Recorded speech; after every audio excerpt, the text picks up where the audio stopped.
We haven't always been that.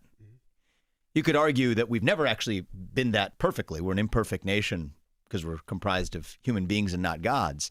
But I do think it is a step forward to say that after we've turned the page on 160 years ago and then 60 years ago with the Civil Rights Revolution, after we've made all the progress we have, now's a time not to engage in blaming for the past or whatever. We haven't been perfect, but to move forward to say we're a country where we want the best person to get the job without regard to their skin color or their sexuality or their race. So I think that's a good thing. And the only thing I would tell you that you might be interested in for the angle you mentioned is, I also think there has been a culture emerging in the last few years, a culture of excuses amongst people who say, oh, I didn't get that job because of DEI. And in certain cases, that may be true, that certain people, maybe a white male, was denied a job because somebody else got the job because of racial or gender preferences.